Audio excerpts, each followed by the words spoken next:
ये दुनिया बहुत अजीब है। ये प्यार लेना तो चाहती है पर बदले में प्यार देना नहीं जानती, और फिर जब रिश्तों में खटास पैदा होती है तो शुरू कर देती है एक दूसरे पर आरोप लगाना। ये खटास जब सास बहू के रिश्ते में हो तो इनके बीच की नोक झोंक का रिश्ता बहुत पुराना है।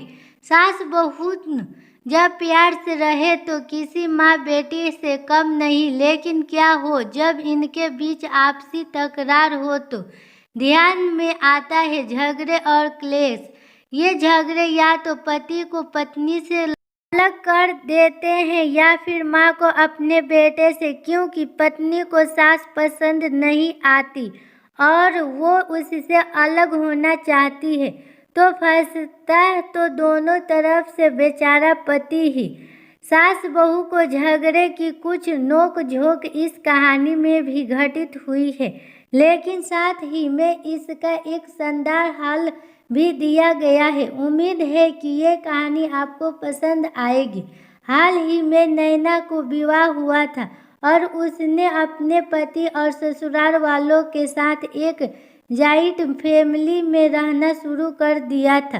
कुछ दिनों के बाद उसे पता चला कि वो अपनी सास के साथ नहीं रह सकती। नैना की सास रूढ़िवादी थी, जबकि नैना आधुनिक जीवन शैली जीने वाली लड़की थी। जल्द ही उनके बीच झगड़ने होने लगे। कई महीनों के बीच जाने के बाद भी दोनों में से कोई भी अपना व्यवहार बदल नहीं पाया। समय के साथ साथ नैना और ज्यादा आक्रामक हो गई और उसे अपनी सास से नफरत होना शुरू हो गया। वह सोचने लगी कि कैसे अपनी सास के छुटकारा पाए जाए।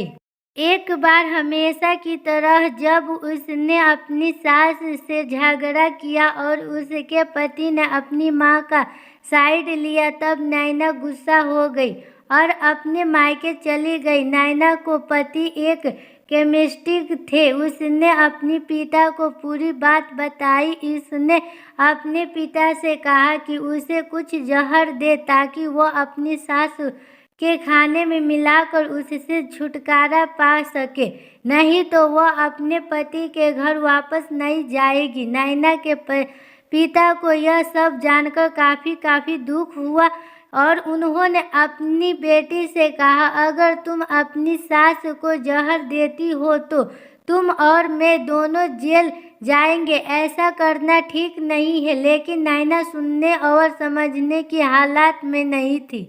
आखिरकार उसके पिता ने कहा, ठीक है, जैसा तुम चाहती हो वैसा ही होगा, लेकिन मैं तुम्हें जेल में नहीं देखना चाहता।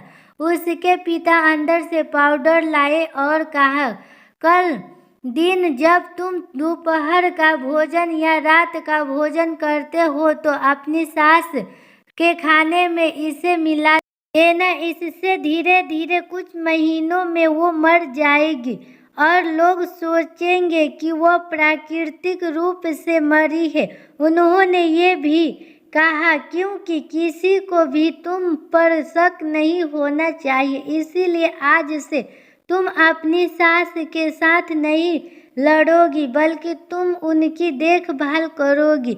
भले ही वो कुछ भी कहे, तुम गुस्से में बात नहीं करोगी और हमेशा शांत रहोगी। नैना सहमत हो गई और अपने ससुराल वापस आ गई और अपने पिता की सलाह के अनुसार उसने अपनी सास के खाने में पाउडर मिक्स करना शुरू कर दिया और बड़े ही प्यार के साथ बात करना शुरू कर दिया। समय बीतने के साथ साथ नैना की सास का नेचर भी बदलना शुरू हो गया, क्योंकि नैना अब अपनी सास की बहुत देखभाल करने लगी थी। इसीलिए उसकी सास भी उसके प्रति नरम होने लगी और प्यार से बात करने लगी। 5 महीने बीत गए और नैना खाने में पाउडर मिक्स कर रही थी, लेकिन अब घर का वातावरण बदल गया। कोई झगड़े नहीं थे, दोनों एक दूसरे की तारीफ करते।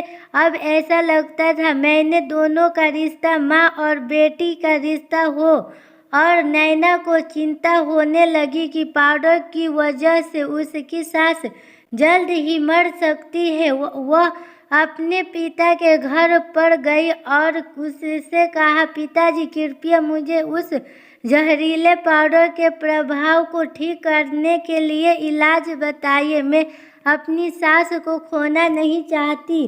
वह मेरी माँ की तरह है और मैं उससे अब बहुत प्यार करती हूँ। उसके पिता मुस्कुराए और कहा, कौन सा जहर? मैंने तुम्हें बस एक एस्पिरिन दिया था। नैना हैरान थी। उसने अपने पिता से पूछा कि उन्होंने ऐसा क्यों किया। पिता ने कहा, बेटा अगर तुम किसी दूसरे इंसान से प्यार चाहते हो तो तुम्हें भी उससे प्यार देना होगा। रिश्ते एक गाड़ी की तरह होते हैं और हम उन पर लगे पहिए की तरह। जब तक सभी पहिए ठीक से आगे नहीं बढ़ेंगे तब तक गाड़ी ठीक से नहीं चल सकती।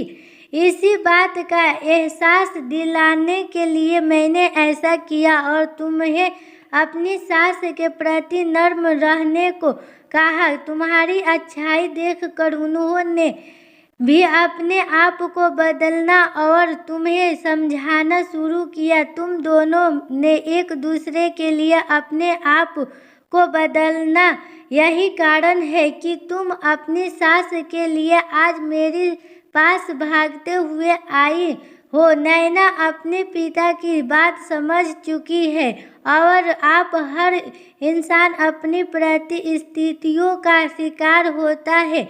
यह अक्सर कई मतभेदों के जन्म दे सकता है। हालांकि हमें एक दूसरे को समझने की कोशिश करनी चाहिए और एक दूसरे के साथ एक स्वस्थ संबंध बनाने के लिए थोड़ा अपना आप को भी बदलना चाहिए। और जब इस तरह के मतभेद रिश्तों के बीच उठते हैं तो उनके प्रियजनों का कर्तव्य है कि वो उन्हें शांत रखे और सही रास्ते की ओर मार्गदर्शन करे।